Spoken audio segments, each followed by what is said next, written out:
En 1993, el profesor Philip Johnson de la Universidad de California en Berkeley invitó a un grupo de científicos y filósofos a una pequeña población playera en la costa central de California. Procedían de centros académicos principales, incluyendo Cambridge, Múnich y la Universidad de Chicago, para cuestionar una idea que había dominado la ciencia durante 150 años. Creo que Pájaro Dunes representó un punto de inflexión para muchos de nosotros. Individualmente todos teníamos interrogantes acerca de la teoría evolucionista, pero cuando nos reunimos cada uno trajo algo propio a la mesa y de repente todos vislumbramos una nueva manera de contemplar la vida que ninguno habíamos visto antes por separado. Por mi parte diría que este fue un intenso periodo de mi vida. Parecía que había algo mucho más intelectualmente satisfactorio que el punto de vista que había mantenido hasta entonces. En retrospectiva, creo que esto me motivó para examinar la evidencia y ver a dónde yo creía que conducía. Vi que esto era más grande que cualquier persona o disciplina, y fue el inicio de una comunidad de científicos dispuestos a afrontar el misterio fundamental del origen de la vida.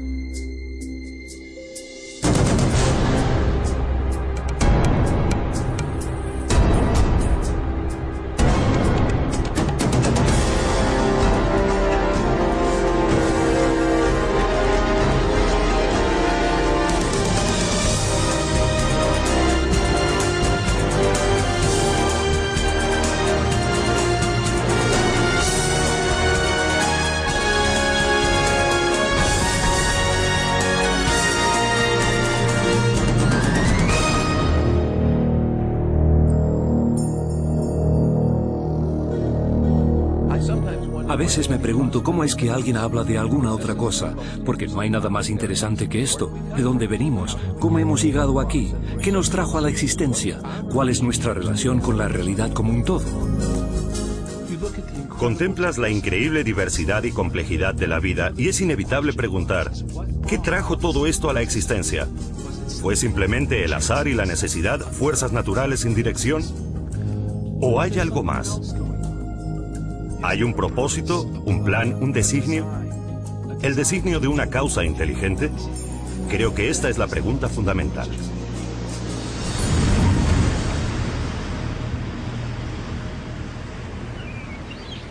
Los científicos de Pájaro Dunes emprendieron un nuevo examen del misterio del origen de la vida, porque cada uno tenía dudas acerca de las ideas evolucionistas generalmente aceptadas.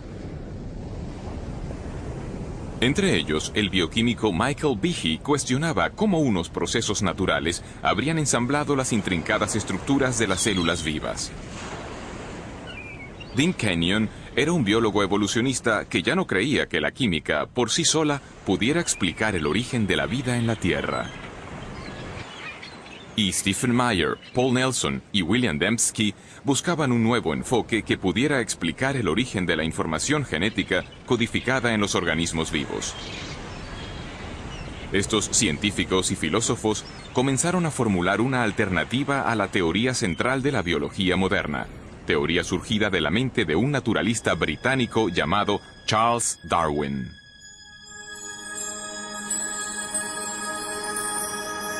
En 1831, Darwin, que a la sazón tenía 22 años, se incorporó a una expedición de exploración de 5 años organizada por el Imperio Británico. Zarpó de Inglaterra en la goleta HMS Beagle, navegó alrededor del extremo sur de América del Sur. Luego se dirigió rumbo al norte, hacia una cadena de islas volcánicas en el Pacífico, las Islas Galápagos.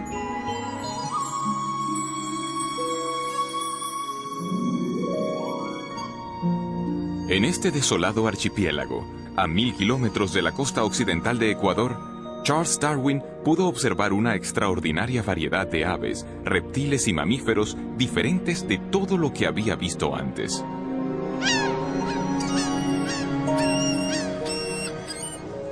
Durante más de un mes, Darwin estudió la vida vegetal y animal, tomó abundantes notas y recogió especímenes. Luego, partió para no volver jamás.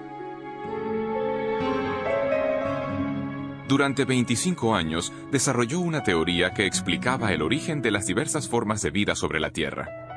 En 1859, Darwin publicó un libro titulado Sobre el origen de las especies.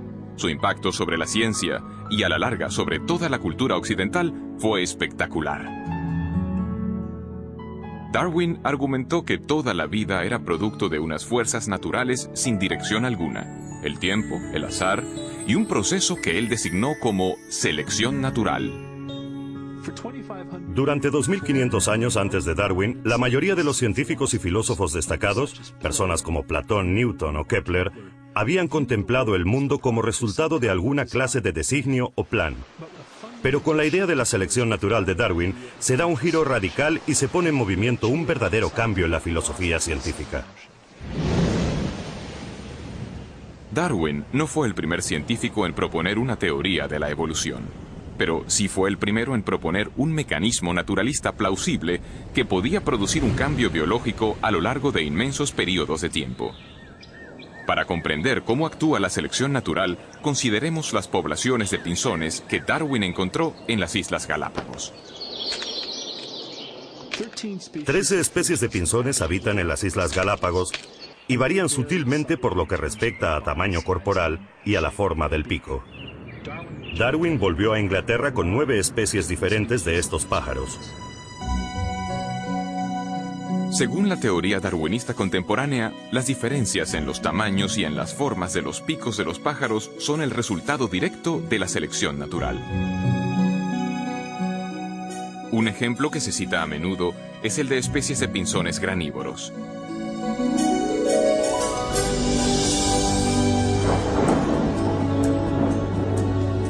Después de temporadas de intensas lluvias, hay abundancia de pequeñas semillas blandas por todas las islas.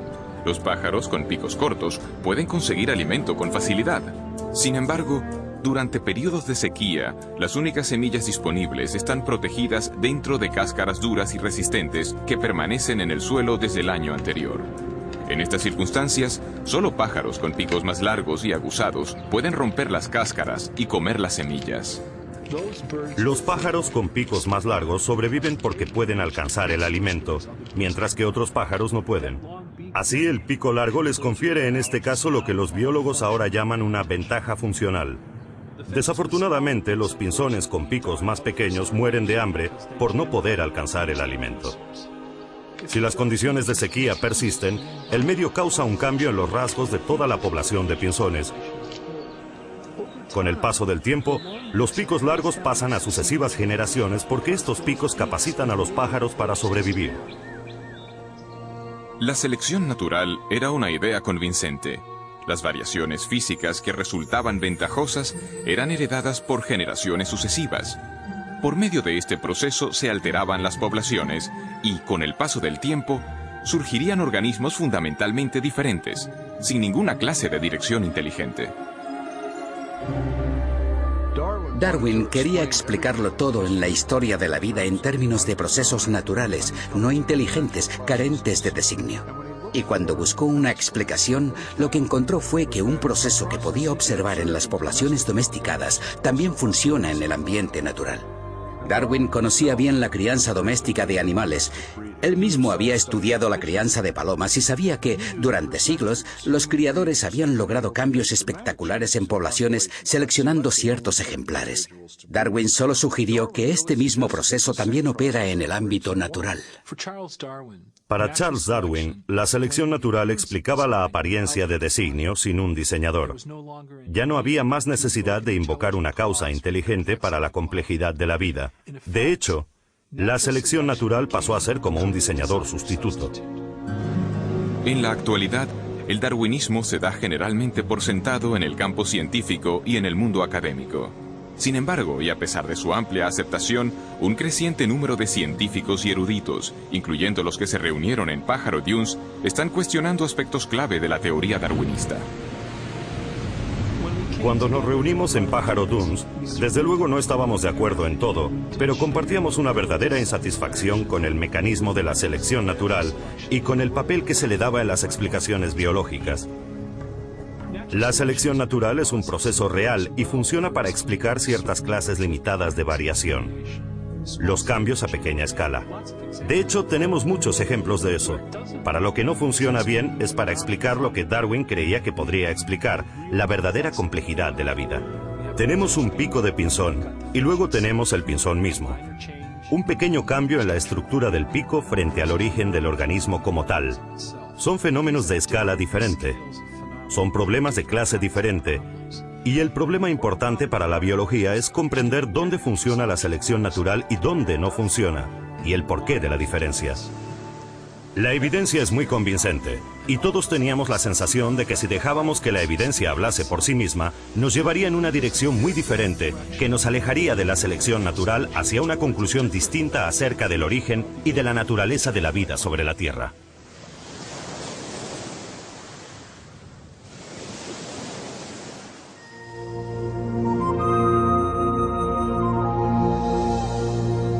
La selección natural actúa solo aprovechando pequeñas variaciones sucesivas. Nunca puede hacer un gran salto repentino, sino que ha de avanzar por pasos cortos y seguros, aunque lentos.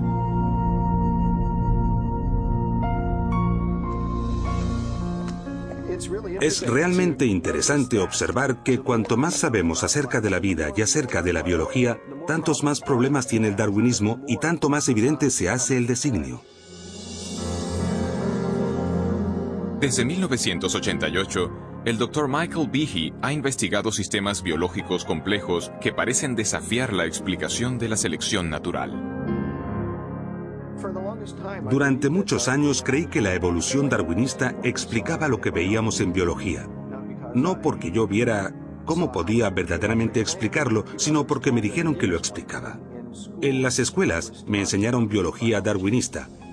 Y luego, en la facultad y en los estudios de posgrado, viví un ambiente que daba por sentado que la evolución darwinista explicaba la biología. Y de nuevo, no vi ninguna razón para dudarlo. No fue sino hasta hace unos 10 años que leí un libro llamado Evolución, una teoría en crisis, de un genetista australiano llamado Michael Denton, donde exponía una gran cantidad de argumentos científicos contra la teoría darwinista que yo nunca había oído antes. Y los argumentos parecían bastante convincentes. En ese momento comencé a sentirme un poco molesto porque pensaba que me habían estado guiando por un camino falso. Aquí había una buena cantidad de sólidos argumentos y yo había hecho el doctorado en bioquímica, era miembro de la facultad y nunca había ni oído hablar de estas cosas. Y así, a partir de ese momento, me interesé en el tema de la evolución y desde entonces he decidido que los procesos darwinistas no son toda la explicación para la vida. El escepticismo de Michael Behe parte en buena medida de lo que la moderna biología ha descubierto acerca de la unidad más fundamental de la vida, la célula. En el siglo XIX, en vida de Darwin, los científicos creían que la base de la vida, la célula, era un simple glóbulo de protoplasma, como un pequeño fragmento de gelatina o algo que no era difícil de explicar en absoluto. Esta percepción no cambió demasiado hasta los 50, pero a lo largo de la última mitad del siglo XX, nuestro conocimiento de la célula ha avanzado de manera formidable.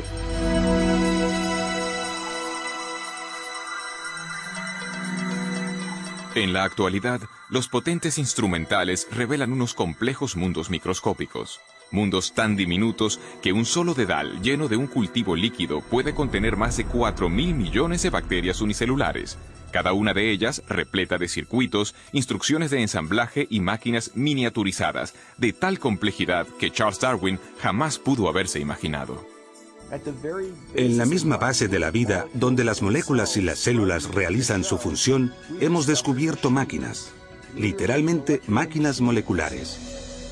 Hay diminutos camiones moleculares que transportan suministros de una parte a otra de la célula. Hay máquinas que capturan la energía de la luz solar y la transforman en energía utilizable. Hay tantas máquinas moleculares en el cuerpo humano como funciones realiza. De modo que cuando uno piensa en el oído, la vista, el olfato, el gusto, el tacto, la coagulación de la sangre, la acción respiratoria, la respuesta inmunológica, todo esto exige una multitud de máquinas. Cuando contemplamos estas máquinas nos preguntamos ¿de dónde vienen? Y la respuesta rutinaria, la evolución darwinista, desde mi punto de vista, es sumamente inadecuada. A principios de los 90, en una serie de conferencias científicas, Behe comenzó a compartir sus dudas acerca de la capacidad de la selección natural para construir máquinas moleculares complejas. Una de las máquinas en particular le atrajo la atención. Recuerdo la primera vez que miré un libro de texto de bioquímica y vi un dibujo de algo que se llamaba el flagelo bacteriano, con todas sus piezas en toda su gloria. Tenía una región de propulsión y codo, el eje rotor y el motor. Y contemplé aquello y me dije, esto es un motor fuera de borda, esto ha sido diseñado, esto no es un ensamblaje de piezas al azar. La reacción de Behe no fue sorprendente, porque cada uno de los motores moleculares que impulsan a las bacterias en el seno de un líquido depende de un sistema de piezas mecánicas intrincadamente dispuestas.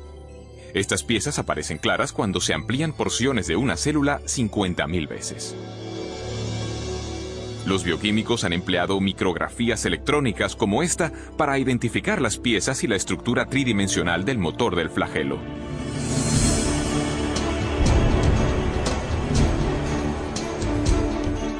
Con esta investigación han desvelado una maravilla de ingeniería a escala miniaturizada. Howard Berg, de Harvard, lo ha designado como la máquina más eficiente del universo. Algunas de estas máquinas giran a 100.000 revoluciones por minuto y tienen una conexión fija con un mecanismo transductor o detector de señales que recibe información del medio en que se encuentra. E incluso cuando están girando a esta velocidad, pueden detenerse en seco. Solo necesitan un cuarto de vuelta para detenerse y cambiar el sentido de giro y comenzar a girar a 100.000 revoluciones en la otra dirección. Y lo mismo que los motores fuera de borda, tiene una gran cantidad de piezas que son imprescindibles para su funcionamiento. El flagelo bacteriano, 2 marchas, adelante y atrás, con refrigeración por agua, movido por energía protónica, tiene un estator, un rotor, una articulación en U, un eje propulsor y una hélice, y funcionan como estas piezas de maquinaria. No es por comodidad que les damos estos nombres, es que estas son verdaderamente sus funciones.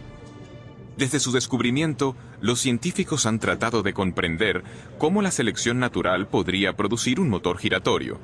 Hasta ahora no han sido capaces de ofrecer ninguna explicación darwinista detallada. Para ver por qué, debemos comprender una característica de las máquinas moleculares que se conoce como complejidad irreducible. La complejidad irreducible es un término acuñado por Michael Behe en su descripción de estas máquinas moleculares.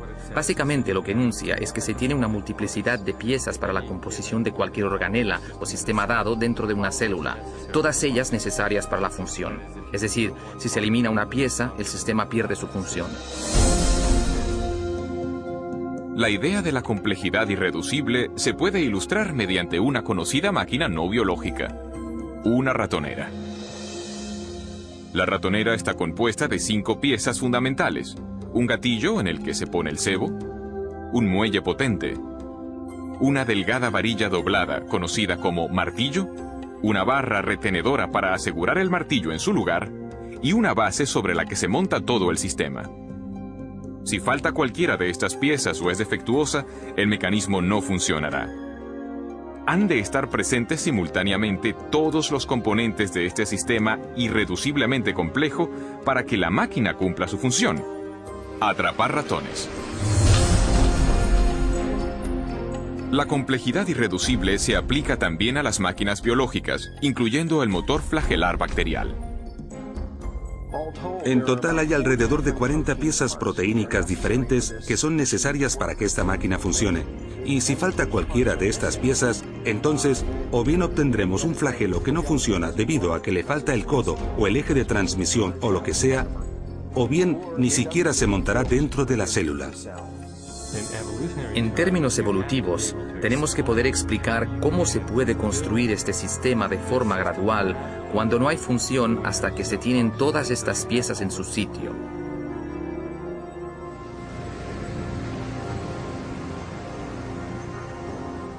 La complejidad irreducible de las máquinas moleculares plantea un enérgico desafío al poder de la selección natural. Según la teoría de Darwin, incluso las estructuras biológicas muy complejas, como un ojo, un oído o un corazón, pueden construirse gradualmente a lo largo del tiempo en pequeños incrementos. Sin embargo, tal como Darwin puso en claro, la selección natural solo puede tener éxito si estos cambios genéticos al azar proporcionan alguna ventaja al organismo en evolución en su lucha por la supervivencia.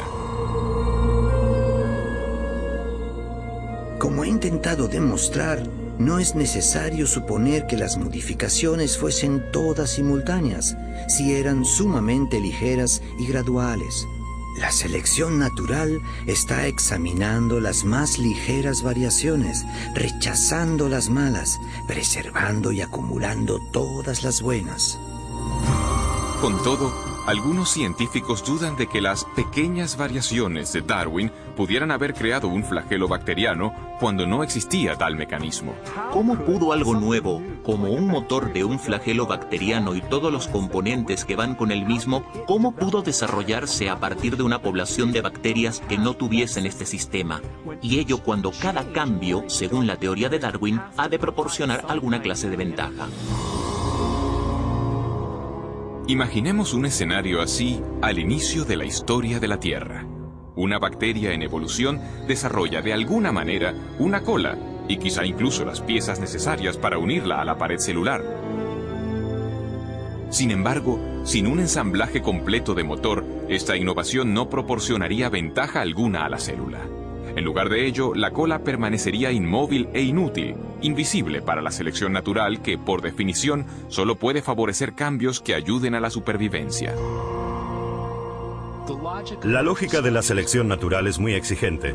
A menos que el mecanismo del flagelo esté totalmente ensamblado y funcione de verdad, la selección natural simplemente no puede preservarlo, no puede pasar a la siguiente generación. El punto importante a comprender acerca de la selección natural es que selecciona solo con vistas a una ventaja funcional. En la mayoría de los casos, lo que hace la selección natural es eliminar cosas que carecen de función o que tienen una función que perjudica al organismo. De modo que si se tuviese una bacteria con una cola que no funciona como flagelo, lo más probable es que la selección natural la eliminase. La única manera en que un flagelo sea seleccionado es que el flagelo funcione, y esto significa que todas las piezas del motor han de estar en su sitio para empezar. De modo que la selección natural no puede producir el flagelo bacteriano, solo puede actuar después de que el flagelo está ahí y es operativo. En 1996, Michael Behe publicó un libro titulado La caja negra de Darwin. En esta obra argumenta que la selección natural, el diseñador sucedáneo de Darwin, no puede explicar el origen del flagelo bacteriano, ni de ningún otro sistema biológico irreduciblemente complejo. En lugar de ello, Behe llegó a la conclusión de que la complejidad integral de estos sistemas indica un designio inteligente. La caja negra de Darwin de inmediato suscitó controversia. Más de 75 publicaciones, incluyendo algunos de los principales diarios y revistas científicas del mundo, publicaron reseñas. Algunos científicos elogiaron el libro de Behe, otros lo desecharon como acientífico y con motivaciones religiosas. Los críticos de Behe también insistieron en que había subestimado el poder de la selección natural. Argumentaron que el motor flagelar podría haber sido construido con piezas empleadas para construir máquinas más simples, como esta bomba celular usada. Si los componentes de la bomba ya existían, podrían haber sido preservados por la selección natural ya antes que surgiera el motor bacteriano. Esta teoría recibe el nombre de coopción. Esto básicamente significa que la evolución o la selección natural pudo en cierto momento tomar prestados componentes de una máquina molecular y utilizar algunos para construir una nueva. Scott Minnick ha estudiado el motor flagelar durante 20 años. Su investigación le ha llevado a cuestionar el argumento de la coopción. Con el flagelo bacteriano, hablamos de una máquina con 40 piezas. Sí, es cierto que 10 están empleadas en otras máquinas moleculares, pero las otras 30 son peculiares. Así que, ¿de dónde las vamos a tomar prestadas? Al final tendremos que explicar la función de cada una de ellas como si originalmente hubieran tenido otro propósito. Este argumento solo se puede seguir hasta el punto en que nos encontramos con el problema de que estamos tomando prestado de ninguna parte. Pero incluso si se concede que se tienen todas las piezas necesarias para construir una de estas máquinas, esto es solo parte del problema. Quizá más complejo, me parece a mí que más complejo, es el tema de las instrucciones de montaje. Esto nunca lo abordan los oponentes del argumento de la complejidad irreducible. Los estudios del motor flagelar han desvelado niveles aún más profundos de complejidad, porque su construcción demanda no solo unas piezas específicas, sino también una secuencia precisa de ensamblaje. Las piezas deben fabricarse en el momento oportuno, con la cantidad apropiada de componentes. Deben ensamblarse secuencialmente. Hay que poder saber si se han ensamblado correctamente para no malgastar energía en una estructura que no va a ser funcional. La construcción de una máquina molecular ha sido comparada con la edificación de una casa. Los obreros siguen unos planos e instrucciones detalladas de ensamblaje. Los cimientos de la casa se echan antes de levantar las paredes. Las tuberías y la electricidad se instalan antes del acabado. Las ventanas antes del recubrimiento de las paredes. Y las tejas se ponen solo después de la primera cubierta impermeable del tejado. Y así sucede con la construcción del motor flagelar. Esta estructura se construye de dentro hacia afuera. Se cuenta la cantidad de componentes en una estructura anular de un estator, y cuando esto queda ensamblado, se recibe una realimentación que dice, vale, no más de este componente. Se añade el eje, se añade un anillo, se añade otro eje, y cuando la articulación en U ha llegado a un cierto tamaño y a un cierto grado de curvatura, esto se cierra, y luego empiezan a añadirse los componentes para el propulsor. Todos estos componentes se ensamblan en una secuencia precisa, tal como se hace con el edificio. La construcción correcta del motor requiere un complejo sistema de máquinas que coordinen el temporizado de las instrucciones de montaje. Pero, ¿cómo puede la selección natural construir un sistema así? El argumento de la coopción no explica lo que vemos aquí.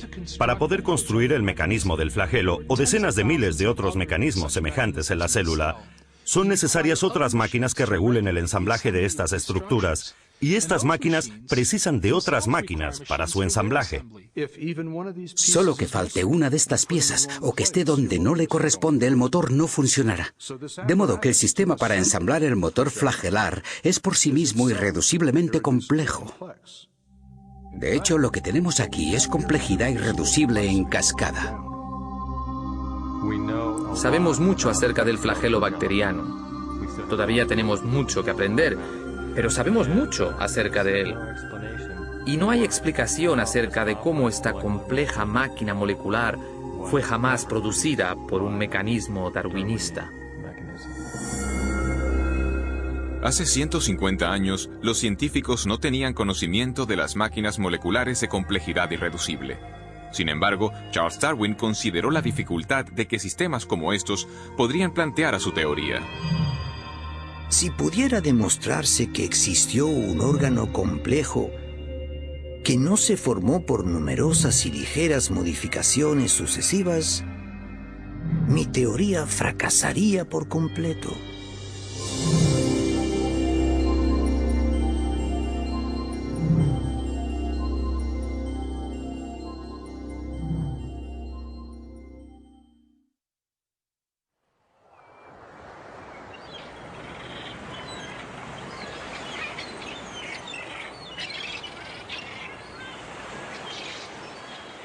En biología, de hecho, hay dos grandes interrogantes. ¿Cómo se consiguen nuevas formas vivientes con nuevas estructuras como alas y ojos a partir de vida que ya existe? Y segundo, ¿cómo se originó la vida en la Tierra por primera vez?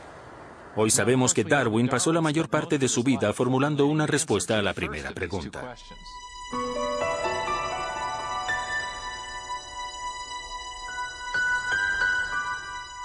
Charles Darwin comparaba la historia de la vida en la Tierra con un gran árbol con ramas. La base del árbol representaba la primera célula viviente, y las ramas eran nuevas formas de vida más complejas que habían evolucionado a partir del primer organismo primitivo. Darwin intentaba explicar cómo se habían originado las ramas del árbol de la vida. Intentaba mostrar cómo la selección natural pudo haber modificado los organismos existentes para producir la gran diversidad de vida vegetal y animal que llena hoy la Tierra. Pero cuando se trataba de la base del árbol, que representa el origen de la vida primera, de la primera célula viva, Darwin tenía muy poco que decir. De hecho, en el origen de las especies ni siquiera trató la cuestión de cómo la vida pudo haberse originado de la materia no viviente. Las únicas pistas que tenemos de las opiniones de Darwin acerca de esta cuestión aparecen en una carta que envió a un colega llamado Joseph Hooker.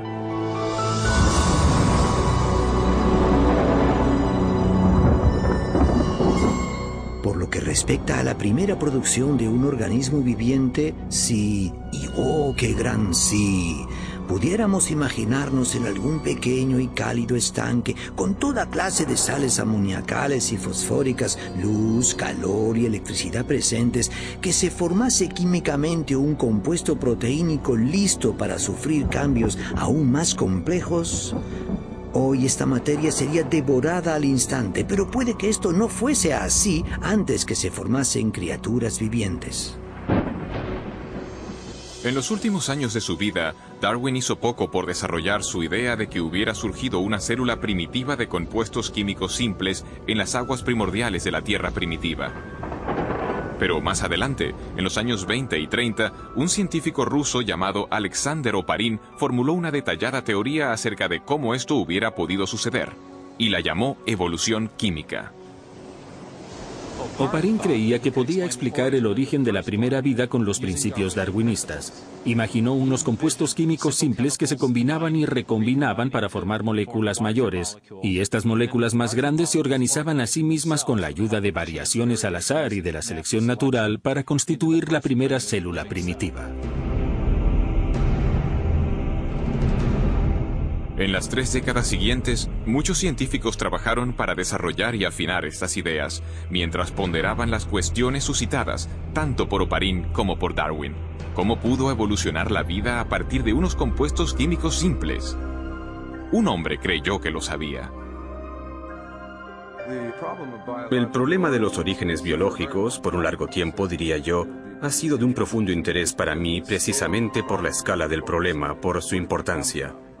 ¿De dónde venimos? ¿Por qué estamos aquí? Toda esa clase de preguntas exploradas desde el punto de vista de la ciencia natural. Desde finales de los 60 hasta principios de los 80, Dean Kenyon fue uno de los teorizadores químicos evolucionistas del mundo. Y como otros en su campo, intentaba explicar el origen de la vida por medio de un proceso puramente natural. En 1969, Kenyon fue coautor de un importante libro sobre el origen de la vida. Gary Steinman y yo mismo creíamos que si lográbamos reunir en una exposición seguida todas las líneas de evidencia empírica acumuladas desde los 60, nos entusiasmaba la posibilidad de explicar el origen de los principales elementos componentes de la vida.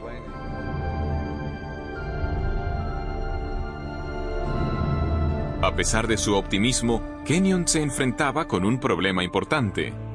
Para explicar el origen de la vida, debía antes explicar el de los ladrillos esenciales de cada célula que ha existido sobre la Tierra, las grandes y complejas moléculas llamadas proteínas.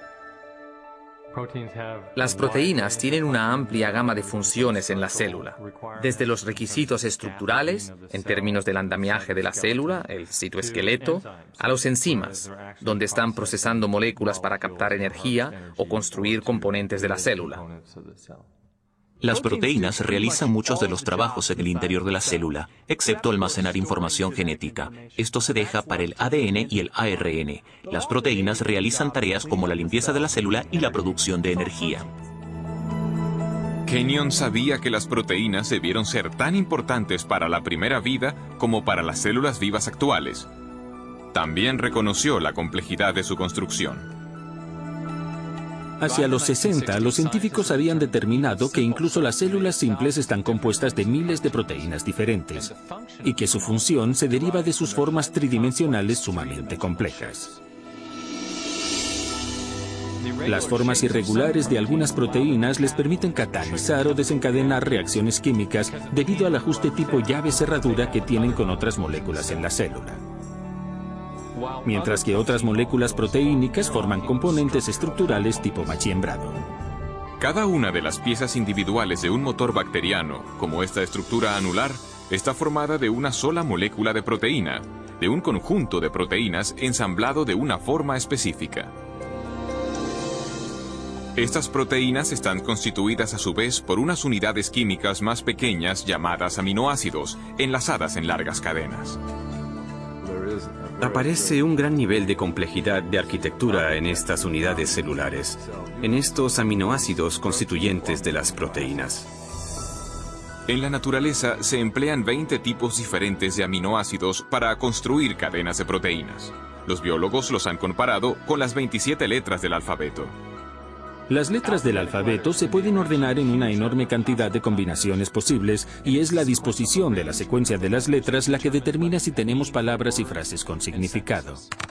Si las letras están bien colocadas se obtiene un texto con sentido, pero si no se ordenan de forma correcta se obtiene una jerigonza. El mismo principio sirve para los aminoácidos y las proteínas.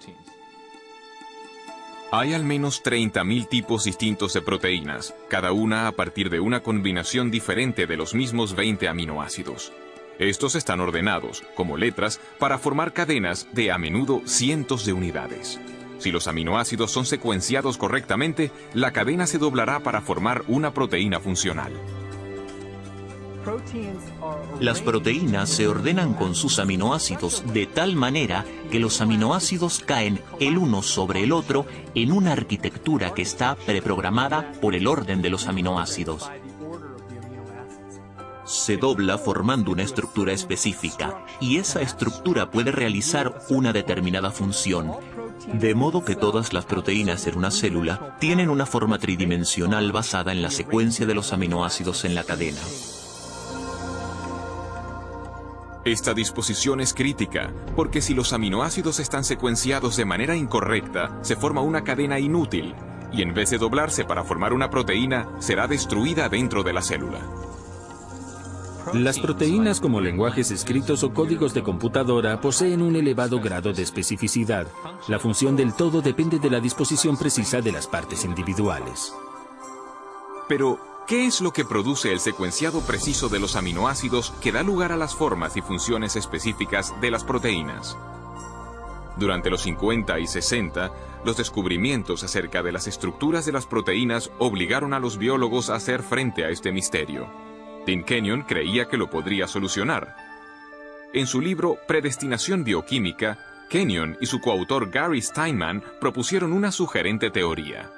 Kenyon escribió: la vida pudo haber estado bioquímicamente predestinada por las propiedades de atracción que existen entre sus componentes químicos, en particular entre los aminoácidos en las proteínas.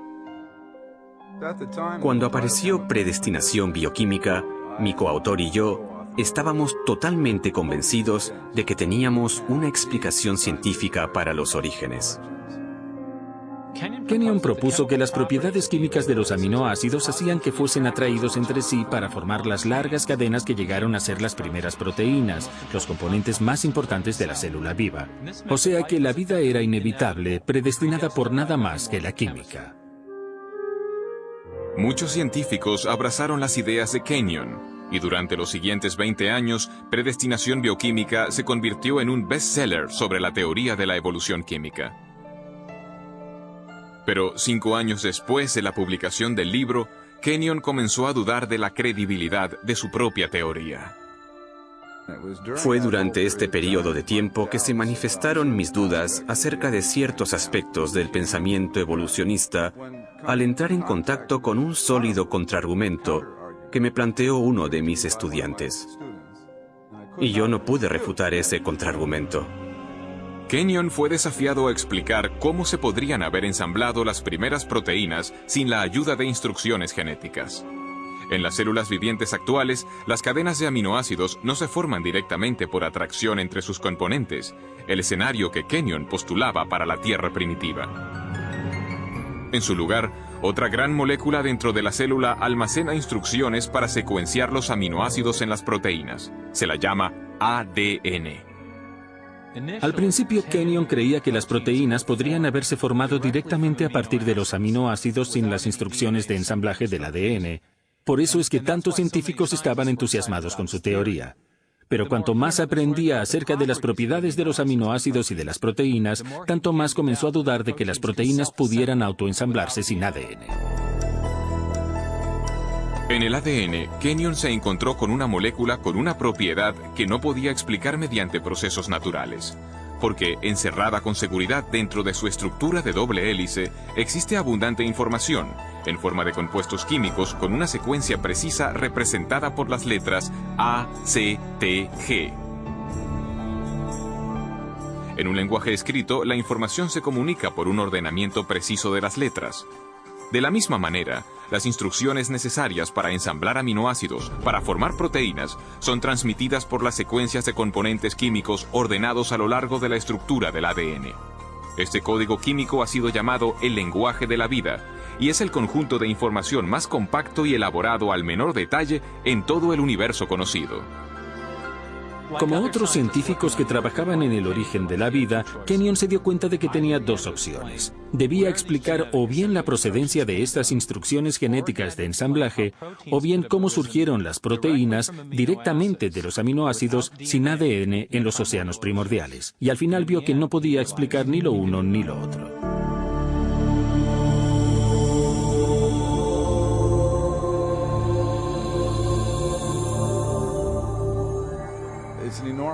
Es un enorme problema cómo hubiera podido reunirse en un diminuto volumen submicroscópico del océano primitivo todos los cientos de diferentes componentes moleculares que se necesitarían para establecer un ciclo de autorreplicación. Y así fue como mis dudas acerca de si los aminoácidos podrían ordenarse a sí mismos en secuencias biológicas con significado, sin la presencia de un material genético preexistente, llegaron, para mí, a un punto intelectual decisivo hacia el final de la década de los 70. Mientras Kenyon reevaluaba su teoría, nuevos descubrimientos bioquímicos debilitaron más aún su convicción de que los aminoácidos se organizaran ellos solos para formar proteínas. Cuanto más efectuaba mis propios estudios, incluyendo un periodo en el Centro de Investigaciones Ames de la NASA, tanto más evidente se hacía que había múltiples dificultades con la explicación de la evolución química. Y el posterior trabajo experimental demostró que los aminoácidos no tienen la capacidad de ordenarse a sí mismos para formar ninguna secuencia biológica con significado. Enfrentado a crecientes dificultades con su propia teoría y a un creciente cuerpo de datos científicos acerca de la importancia del ADN, Kenyon se vio forzado a hacer frente a la absoluta necesidad de la información genética.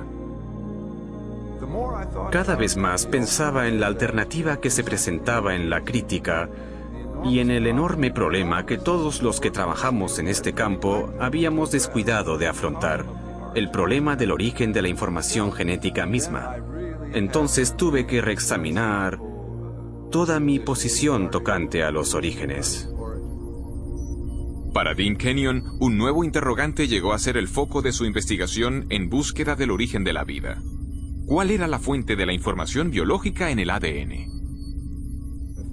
Si se podía llegar al origen de los mensajes codificados dentro de la maquinaria viviente, entonces habríamos dado con algo intelectualmente mucho más satisfactorio que esta teoría de evolución química.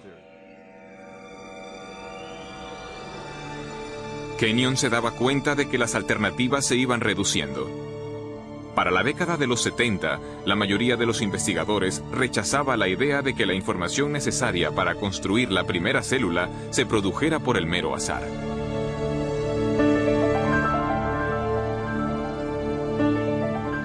Para comprender la razón, consideremos la dificultad de generar un par de líneas del Hamlet de Shakespeare dejando caer letras del juego Scrabble sobre una mesa. Luego consideremos que las instrucciones genéticas específicas para construir las proteínas ni del organismo unicelular más simple llenarían cientos de páginas de texto impreso. Los biólogos serios que estudian el origen de la vida no creían que ésta hubiera surgido solo al azar. Se imaginaban a la selección natural actuando sobre variaciones al azar entre compuestos químicos para producir la primera vida, pero había un problema con esta propuesta.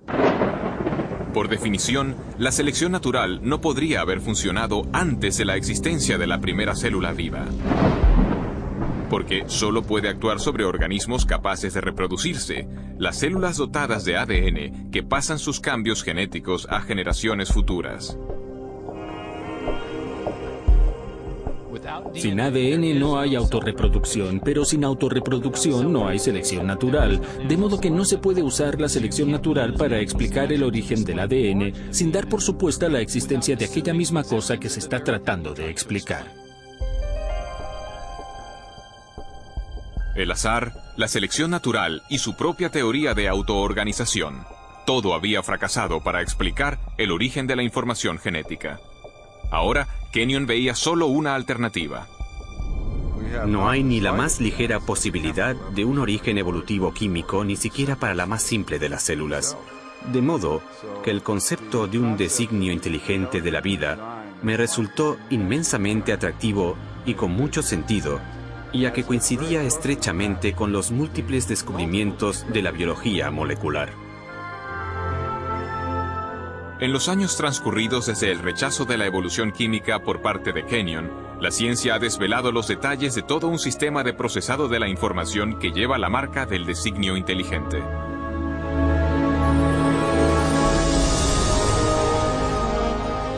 Con animación por computadora podemos entrar en la célula para ver este asombroso sistema en acción.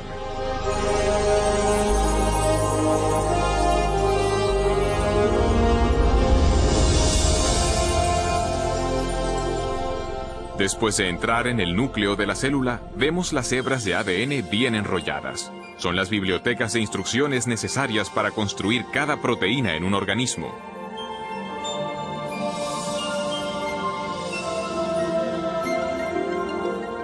En un proceso conocido como transcripción, una máquina molecular desenrolla primero una sección de la hélice del ADN para exponer las instrucciones genéticas necesarias para ensamblar una molécula específica de proteína.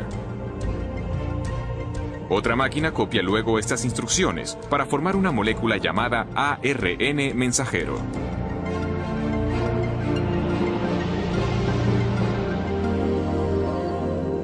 Cuando se ha completado la transcripción, la delicada hebra de ARN lleva la información genética a través del complejo de poros del núcleo, el regulador de tráfico adentro y afuera del núcleo.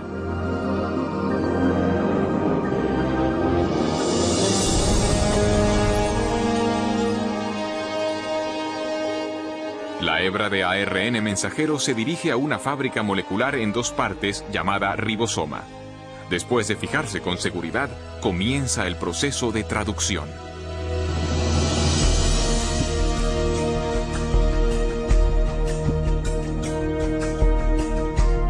Dentro del ribosoma, una cadena de montaje molecular ensambla una cadena de aminoácidos secuenciada de una manera específica.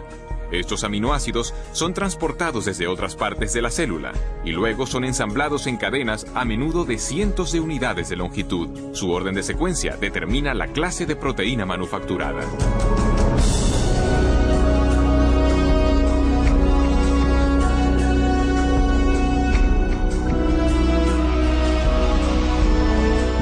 Cuando se completa la cadena, se transporta desde el ribosoma a una máquina con forma de barril que ayuda a doblarla en la forma precisa y crítica para su función.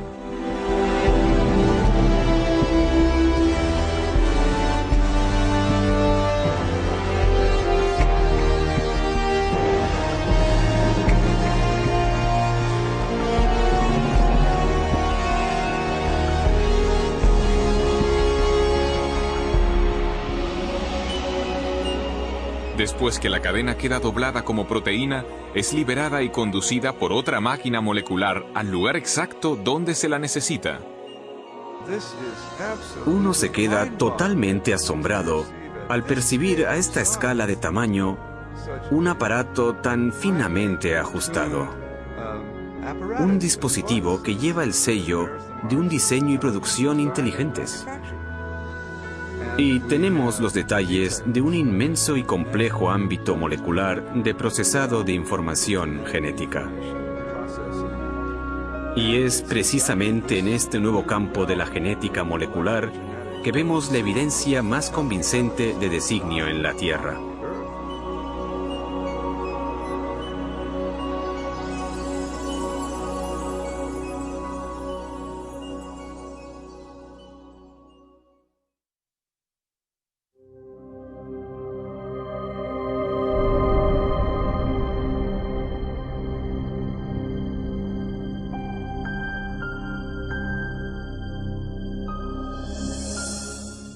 Cuando observo máquinas moleculares o el proceso increíblemente complejo por el que se dividen las células, debo preguntarme, ¿es posible que haya una inteligencia detrás de todas estas cosas? ¿Que haya un plan y un propósito para esta estructura? La ciencia debería ser una investigación en búsqueda de la verdad acerca del mundo. En tal caso, no deberíamos prejuzgar lo que pudiera ser verdad. No deberíamos decir, no me gusta esta explicación, pues la dejo de lado. Más bien, cuando topamos con un enigma de la naturaleza, deberíamos aplicarle todas las posibles causas que lo pudieran explicar. Uno de los problemas que tengo con la teoría de la evolución es que excluye artificialmente un tipo de causa incluso antes de que la evidencia haya tenido la posibilidad de hablar. Y la causa que se excluye es la inteligencia. Desde finales del siglo XIX, desde la época de Darwin, de hecho en parte debido a la obra de Darwin, El origen de las especies, los científicos llegaron a aceptar una definición de ciencia que excluye la posibilidad del designio como explicación científica. Y esta convención tiene un nombre, se llama naturalismo metodológico. Y significa sencillamente que si uno va a ser científico, debe limitarse a explicaciones que recurran solo a causas naturales. No se puede invocar a la inteligencia como causa. Y sin embargo, constantemente deducimos la presencia de inteligencia. Es parte de nuestro razonamiento reconocer los efectos de la inteligencia. Consideremos, por ejemplo, estos mensajes en jeroglíficos tallados en las ruinas de monumentos egipcios. Nadie atribuiría las formas y ordenaciones de estos símbolos a causas naturales, como tempestades de arena o la erosión. Más bien, las reconocemos como obra de antiguos escribas, unos agentes humanos inteligentes. Un razonamiento similar nos lleva a concluir que las misteriosas figuras de piedra de la isla de Pascua no se formaron por la acción del viento y del agua durante largos espacios de tiempo. Tampoco pretendemos que las plantas puedan adquirir estas formas tan familiares sin alguna clase de dirección inteligente. Constantemente hacemos estas inferencias y sabemos que son correctas, pero la cuestión es, ¿en base a qué sacamos estas conclusiones? ¿Cuáles son los rasgos que nos permiten reconocer la inteligencia? Recientemente, en su libro La inferencia del designio, el matemático William Dembski ha hecho un importante avance en la comprensión del razonamiento acerca del designio. Dembski ha identificado los rasgos específicos de los artefactos que nos llevan a reconocer una actividad inteligente previa. Llegué a esto intentando examinar cómo razonamos acerca del designio. ¿Cuáles son los pasos lógicos que seguimos para llegar a la conclusión de que hay designio en algo? De modo que lo que estoy intentando es establecer unos criterios fiables, empíricos y científicamente rigurosos para decidir si algo es realmente resultado de un designio. Estaba examinando la lógica de esta cuestión y lo que descubrí es que se necesita improbabilidad y especificación, la clase correcta de diseños objetivos. Según Dembski, los humanos detectamos correctamente la actividad de la inteligencia cuando observamos un objeto o sucesos sumamente improbables, que además concuerdan con un diseño reconocible. Precisamente es esta clase de diseño la que se encuentra en los Montes Negros de Dakota del Sur. Si uno viaja por el oeste americano, puede ver una gran diversidad de formas en las laderas montañosas, y la mayor parte no tiene ningún sentido. Son solo rocas dispuestas de diversas formas. Pero lo que no ve en laderas montañosas son los rostros de Lincoln, Jefferson, Teddy Roosevelt y George Washington. El único lugar donde se ve esto es en Dakota del Sur, y la razón de que estén ahí es que un escultor excéntrico decidió que quería honrar a estos presidentes pasando la mayor parte de su vida tallando sus rostros en la ladera de este monte. Este diseño es improbable. Una ladera aleatoria es también improbable, pero una ladera aleatoria no especifica nada. Pero sabemos que hubo 4 personas que fueron presidentes de los Estados Unidos que tenían unos rostros con unos rasgos determinados, y estos rasgos en las montañas de Dakota del Sur concuerdan con los que aparecen en otras partes. Si miro los rostros, reconozco al momento que concuerdan con los de los 4 presidentes conocidos por las monedas, o retratos en la National Gallery, o por ilustraciones en libros. Y así comprendo que en el Monte Rushmore no solo tenemos una configuración rocosa sumamente improbable, sino una que concuerda con un diseño dado independiente y que indica inteligencia de forma fiable. Así, tenemos una pequeña probabilidad, especificación. Es designio.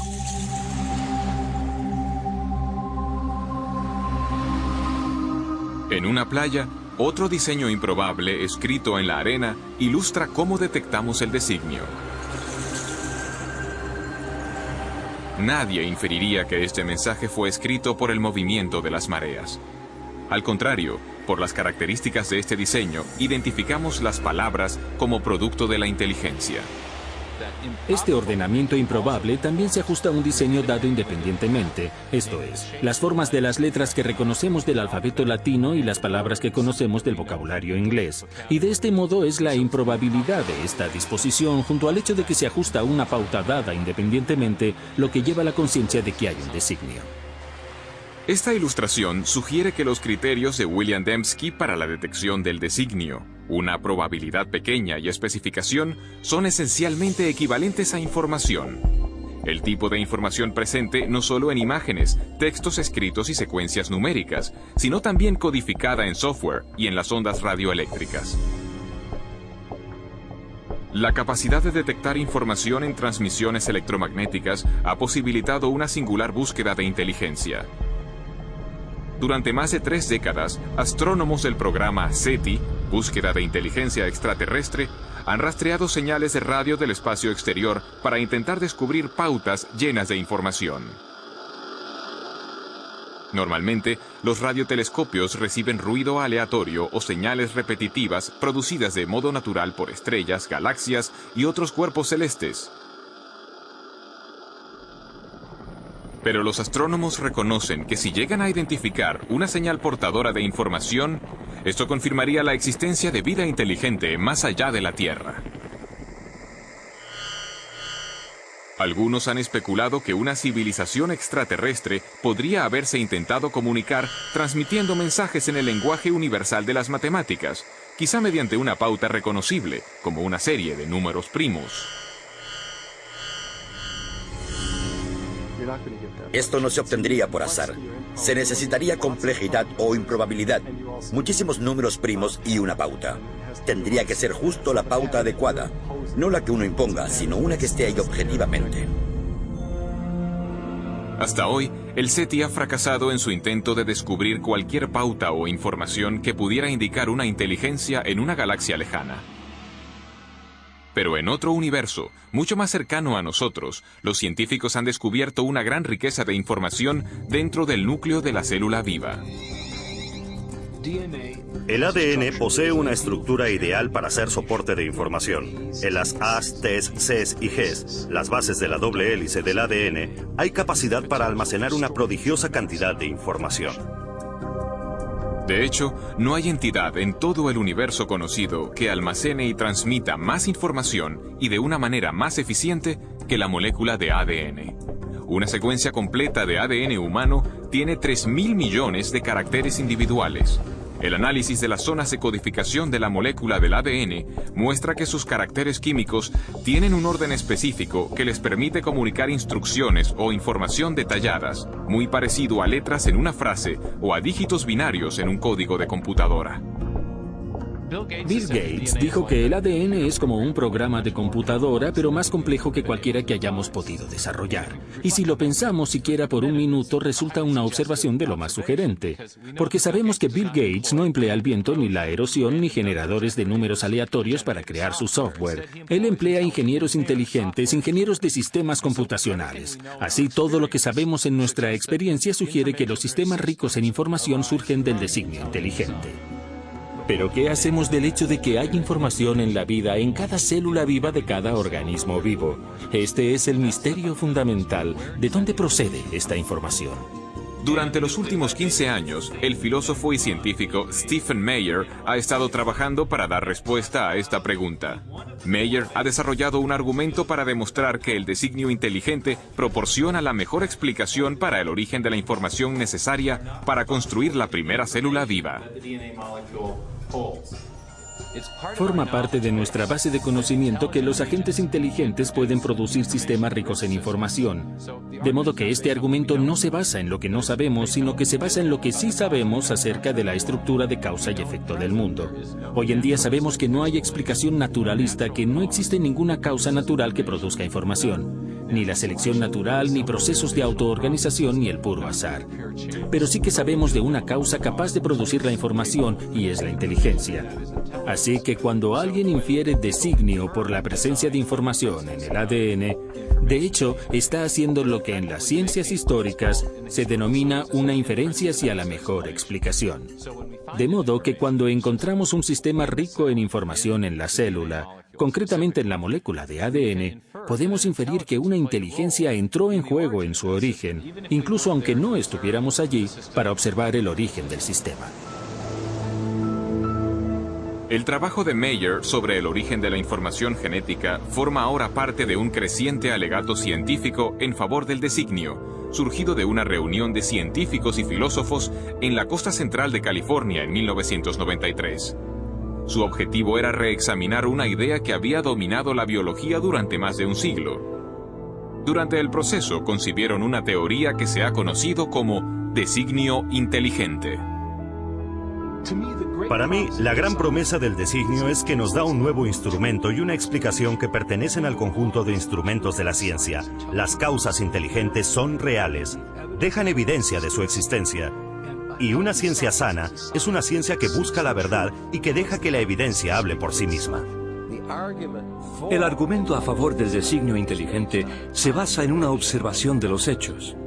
Ahora bien, esta es mi definición de buena ciencia.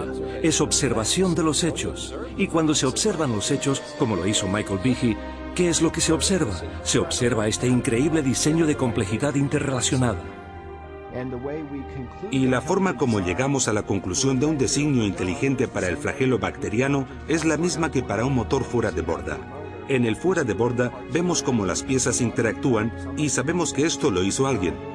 El razonamiento es el mismo para las máquinas biológicas, de modo que la idea del designio inteligente es totalmente científica.